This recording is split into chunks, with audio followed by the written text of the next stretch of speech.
morning and a warm welcome to your show, Sunny Mornings in Boston.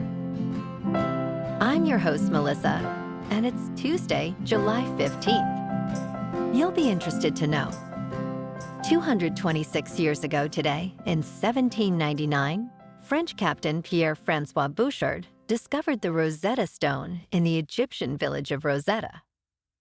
This remarkable artifact, inscribed with the same decree in 3 scripts hieroglyphic, Demotic, and Ancient Greek, became the key to deciphering ancient Egyptian hieroglyphs. The Rosetta Stone unlocked the secrets of a civilization that had long remained a mystery, illuminating the rich history and culture of ancient Egypt. So now you know. And now, it's time for the weather report. This morning, there's patchy fog, and it feels like 76 degrees with 6-mile-per-hour wind. The sunset will take place at 8:16, and it will rise again tomorrow at 5:07. It looks like we're in for some patchy fog early today, with a slight chance of light rain before 9 a.m.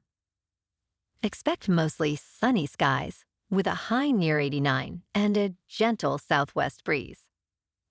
Tonight, we'll see mostly clear skies with a low around 72 and light winds. For all you beach runners out there, the first low tide Tuesday will be at 9:15 with a high tide at 3:30.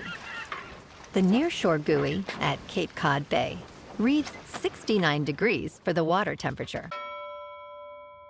Looking ahead in the weather, expect mostly sunny skies on Wednesday, with a high near 92 and a heat index around 98. A slight chance of rain and thunderstorms is possible at night, with lows near 75. Thursday brings a chance of showers and thunderstorms, with a high near 90 and lows around 77. Friday continues with a slight chance of rain and thunderstorms, mostly sunny skies, and a high near 89. Saturday will be mostly sunny, with a high near 82 and lows around 67 at night. Bonjour, food enthusiasts. This podcast is brought to you by Versailles Cafe and Pastries in Encinitas. Nestled on El Camino Real South, just north of Encinitas Boulevard, this cafe is a haven for culinary delights. Indulge in their amazing Eggs Benedict or their gluten-free crepes. You can grab a panini for lunch or just breeze on through to get your morning coffee. They are open every day from 8 to 5. So stop on by and don't forget to tell them Sunny Morning sent you. In local news, in the race for Boston's mayoral office, bike lanes are a hot topic. On a scorching morning in late June, Josh Kraft, the chief challenger to Mayor Michelle Wu, voiced his concerns near Center Street, which underwent a significant redesign in 2023. He criticized Wu's safety measures as a mess and highlighted increased congestion. Local business owner Kanessa Alexander agreed, stating the changes created chaos for deliveries. On the other hand, resident Mary Tenenbaum praised the safer crossing conditions. The Wu administration has committed to expanding bike lanes, but opinions remain divided as this crucial issue shapes voters' perceptions ahead of the November election.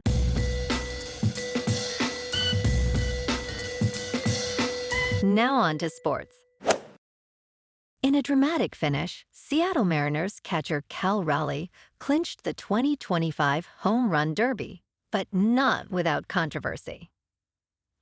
Raleigh, needing to match Brent Rooker's 17 home runs, initially struggled before switching batting stances.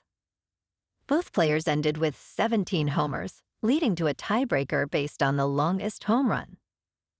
Raleigh's was measured at 470 feet and 617 thousandths of a foot, just barely edging out Rooker's 470 feet and 535 thousandths.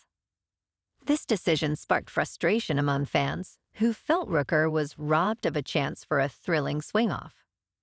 Tonight is the All-Star Game. Tarek Skubal of the Tigers faces off against Paul Skeens of the Pirates. First pitch is at 8 Eastern on Fox in Atlanta, Georgia, where the game time temp should be about 80 degrees. In local sports, Roman Anthony, the youngest Boston Red Sox player in 60 years, is making waves as he extends his hit streak to 9 games. After a slow start, Anthony has found his rhythm, batting an impressive .389, with 4 extra base hits and 6 runs batted in during this streak. The Red Sox entered the All-Star break on a 10-game win streak, securing the second wildcard playoff spot in the American League. As they face tougher opponents after the break, Anthony's ability to maintain his performance will be crucial for the team's postseason hopes.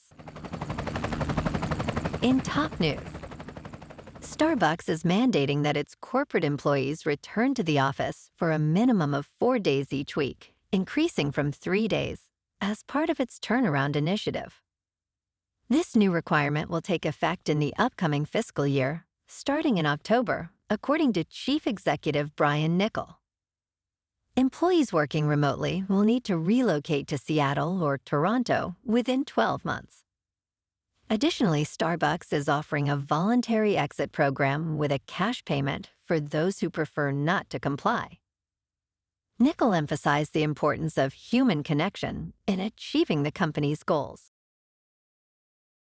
In business news, as Bitcoin prices soar to new heights, companies are increasingly adopting the strategy pioneered by Michael Saylor's MicroStrategy, which involves purchasing and holding Bitcoin on their balance sheets. According to Bitwise, a crypto asset management firm, companies collectively owned 847,000 Bitcoin by the end of the second quarter, marking a 23% increase since the first quarter. Notably, 46 companies, including GameStop, bought Bitcoin for the first time in this period. Sequence Communications has also announced a significant purchase of 370 Bitcoin, aiming to accumulate over 3,000. With an optimistic outlook, industry experts foresee Bitcoin prices rising further due to corporate adoption and a more favorable regulatory environment. In crypto movement, Bitcoin is down 2% to just over $117,000. Ethereum is down 0.5% to just under 3,000. And XRP is up 1% to $2.86. Moving on to a more local vibe. In our community spotlight on health and wellness, we are working with a national Pilates studio to bring you some free classes, so listen up. Check out Club Pilates, with several locations in the Boston area. Pilates presents a comprehensive wellness approach, cultivating strength, reducing tension, and elevating mental well-being. Scientific research affirms its benefits. So now you can check out Club Pilates for a free class. With locations in Canton, Wellesley, Hingham, Brookline, and Framingham, just be sure to tell them Sunny Morning sent you by. And now, back to the show. Let's talk science. A middle school student from Ontario, Canada, has captured attention with his impressive take on the legendary Archimedes death ray. Brendan Sinner, who is now 12 years old, was inspired by the ancient mathematician's idea of harnessing the sun's energy. He crafted a miniature version using a heat lamp and 4 concave mirrors, demonstrating that the concept could indeed work. His experiments showed increasing temperatures at targeted locations, suggesting that a larger-scale version could have been feasible in ancient times. While no archaeological evidence confirms its use, Saylor believes the principle is certainly possible, highlighting the intrigue of Archimedes' inventions. And in entertainment news, school is back in session at Hogwarts, as HBO's highly anticipated Harry Potter series has begun filming with an all-new cast. Nearly 14 years after the last movie premiered, this series is described by Warner Brothers as a faithful adaptation of the beloved Harry Potter books. Production, which started at Warner Brothers Studios in Leavesden, United Kingdom, will unfold over multiple seasons beginning in 2027. Dominic McLaughlin portrays a young Harry Potter, Alastair Stout is Ron Weasley, and Arabella Stanton takes on Hermione Granger. Writer Francesca Gardiner and executive producer Mark Mylod expressed excitement for the actors' performances. Well, alrighty folks, it's time for the quote of the day. And today, our quote comes from the American inventor and businessman, Thomas Edison. And he said, "Restlessness is discontent, and discontent is the first necessity of progress." And that's a wrap for this morning. You can check out our Instagram, YouTube, and TikTok for some captivating aerial videos with local news and the weather reports. Have an amazing day, my good friends. We'll see you tomorrow with another episode of Sunny Mornings in Boston.